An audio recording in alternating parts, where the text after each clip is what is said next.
Hai semuanya, namaku Bella dan aku sangat takut naik pesawat. Maksudku aku sangat takut terbang, jadi aku akan melakukan apapun untuk menghindarinya. Bahkan aku lebih baik melintasi negara naik bus. Namun kali ini tidak ada jalan lain. Kakak perempuanku wisuda dan kalau aku mau ada di sana, aku harus naik pesawat. Orang tua kami nggak bisa datang karena nenek kami dirawat di rumah sakit. Jadi itu berarti aku harus terbang sendiri. Jadi ini dia ceritanya. Ini adalah pertama kalinya aku naik pesawat sendiri dan aku kira semua orang tahu. Aku gugup dan mandi keringat sampai cemas akan ditarik oleh satpam bandara. Saat aku naik ke pesawat, aku mulai gemetar. Baru setelah aku sampai di kursi dan memakai sabuk pengaman, aku mulai tenang. Aku kira aku beruntung karena sebelahku kosong. Tetapi saat aku memikirkan itu, seorang pria muda duduk di sebelahku. Anjir. Ya, setidaknya dia ganteng. Mungkin penerbangan ini nggak akan terlalu buruk. Sebelum lepas landas, kami mengalami sedikit delay dan pria muda di sebelahku terlihat sama gugupnya. Tapi setelah lepas landas, dia jadi santai dan menoleh ke arahku untuk mulai ngobrol.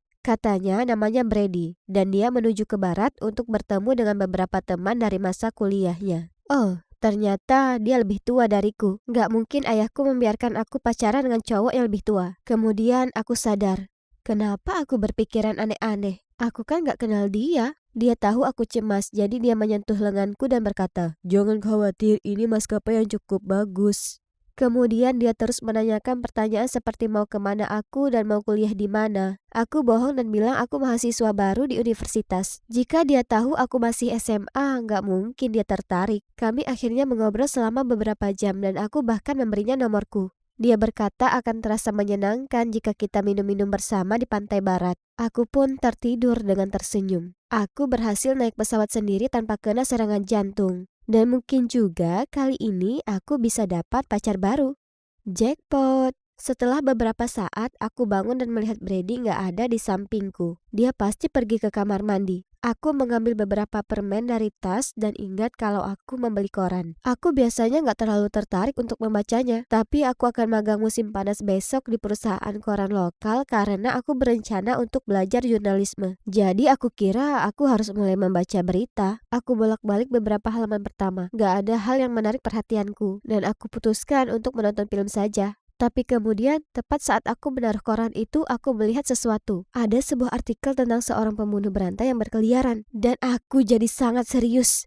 Foto pembunuh itu terlihat persis seperti Brady. Tapi itu nggak mungkin. Maksudku, fotonya nggak terlalu jelas. Tapi benar-benar mirip dengannya. Semakin aku melihat, semakin aku sadar itu dia. Jantungku berdegup kencang dan aku tahu apa yang akan terjadi selanjutnya. Aku akan pingsan. Aku benar-benar panik. Aku baru aja kasih nomorku ke pembunuh berantai. Aku menekan tombol darurat di atas kursiku dan gak lama kemudian seorang pramugari menghampiriku. Dan tepat waktu dia melihatku jatuh ke lantai. Hal berikutnya yang aku tahu, aku sedang berbaring di first class dengan segelas air di depanku. Saat aku sadar, aku memberitahu pramugari bahwa ada seorang pembunuh berantai di pesawat. Dan dia harus memberitahu pilot untuk segera menghentikan pesawat dan juga memanggil polisi. Pramugari itu jelas saja gak mempercayaiku. Dia memberitahuku kalau aku pingsan dan mungkin aku cuma mengigau. Dia menyuruhku minum air dan meyakinkan aku kalau aku akan merasa lebih baik sebentar lagi. Tapi aku benar-benar ketakutan. Aku menolak untuk kembali ke tempat dudukku dan aku jadi paranoid.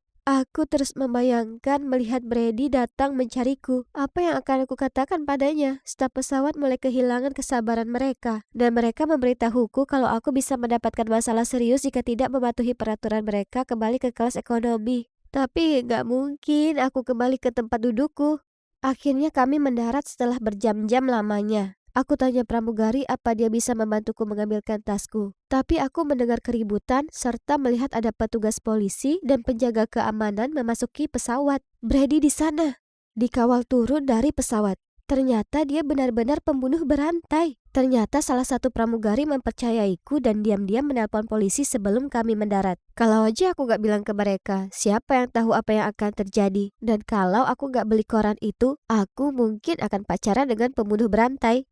Lalu siapa yang tahu aku masih hidup menceritakan kisah ini. Aku gak bilang ya kalau kalian gak boleh bicara dengan orang asing. Tapi hati-hati dengan siapa kalian percaya. Dan kalau kalian merasa ada sesuatu yang gak beres, selalu bicarakan itu.